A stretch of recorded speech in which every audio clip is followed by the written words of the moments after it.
Alright, Secret DIY here, and today on this episode we're going to look at 5 tools to get you started on your woodworking journey. So with that said, let's get cracked on and let's get straight into it. So the first tool I'm going to tell you about is a clamp. I know it's simple, we're going to start from the bottom and work our way up, but a clamp is an amazing tool. The reason it's an amazing tool around the workshop is because it's like a third hand. You can clamp stuff together, glue stuff, whatever you need to do really, and it holds things. You just clamp it on one end and it holds things, so you've got your 2 hands to be messing about doing something else.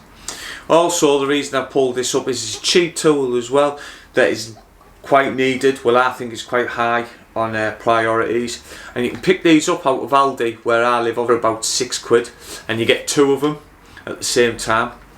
So that's the first one. Let's get on to the second one. Now, the second one is a pocket hole jig.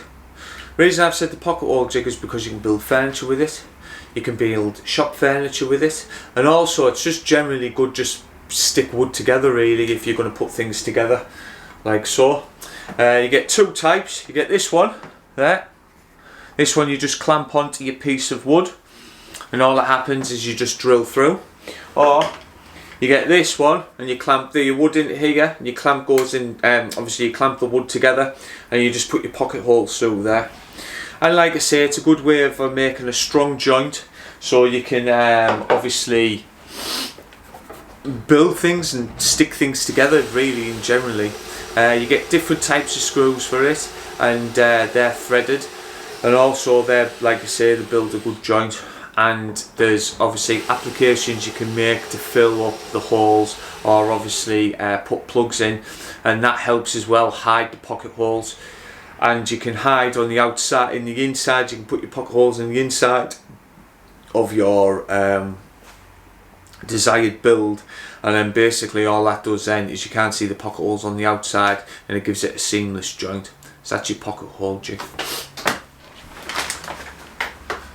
So tool number 3 has to be drills. I've said this, I class this as one tool. The reason is because you can buy these in sets for about £140. That's how much I got them for in the sale. Now, once you've got these as well, you get batteries with them, so you can then add on to different tools. So you can add on to circular saws, jigsaws, whatever you really need really. So the reason I've picked this is because you need them anyway. So you can get one here that drills, and you get one here that screws, and it's just great for screwing things together. You need them, you can't do it without them. And if you're a DIY, they're fantastic to use around the house as well. So they've got multiple tools. I love these drills. I use them all the time, and they've got me out of a lot of scrapes, and I've built quite a lot of things with them. Great for pocket holes when using the pocket hole jig that I've talked about. And also as well, like I say, you've got 2 of them that are great, because you can use this one, the Impact, for direct fixings if obviously you're fixing things up like, well, canopies or anything like that. So that's number 3. Now let's get into number 4. So we're into number 4 now, and basically that will be circular saw. This is a battery powered one. I'd recommend getting one of them. You can pick them up for about £80. But whenever you buy these, you want to be buying the same brand really, because like I said, obviously the batteries come in handy. You get 2 batteries with them, they all come in handy, so you can use them as much as you want, as long as you keep them charged. Or if you're not going to use your circular saw, I'd recommend our plunge saw. The reason I recommend the plunge saw, it's just great to cut things down, but you can cut things down with this as well. It's just a bit more of a waff. So let me show you what I mean.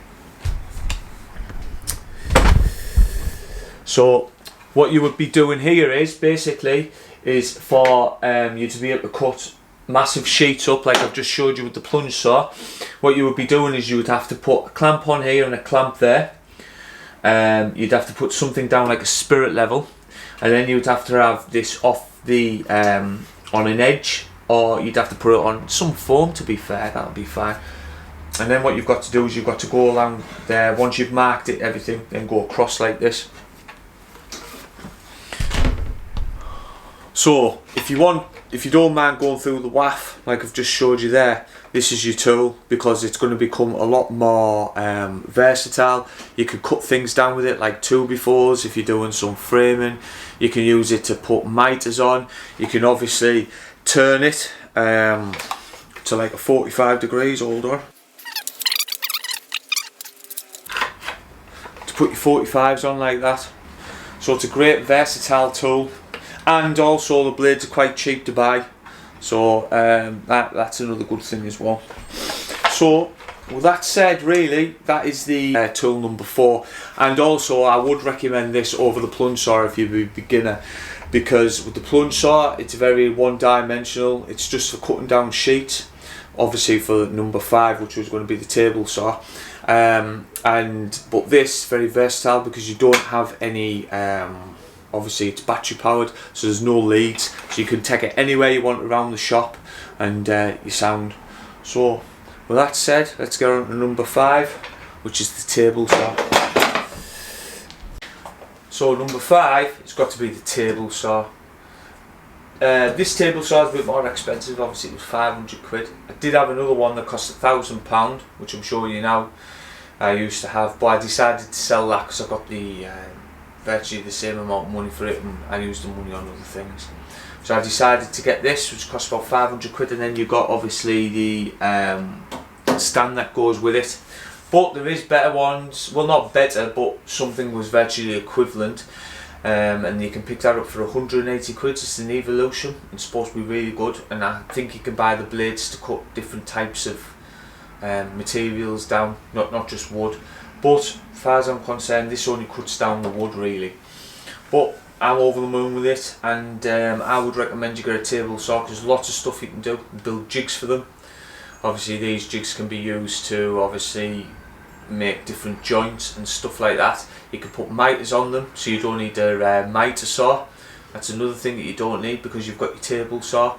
And just general purpose all round woodworking builds. And also you can move it around in case you're building things like, and you can obviously if you built a big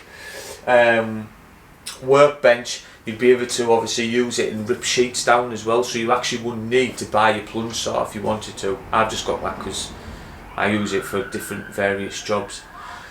So yeah, that's about it really. So they're my 5 tools that I would recommend to get you going on your woodworking journey. I'd just like to turn around and say I hope you like what I'm doing here. I'm nearly at 1,000 subscribers now, so if you can find it in your heart to subscribe, that would be absolutely amazing. And all I've got to say after that is thanks very much. Thumbs up if you could, would be much appreciated. And yeah, take care and hope to see you in the next one. Thanks very much.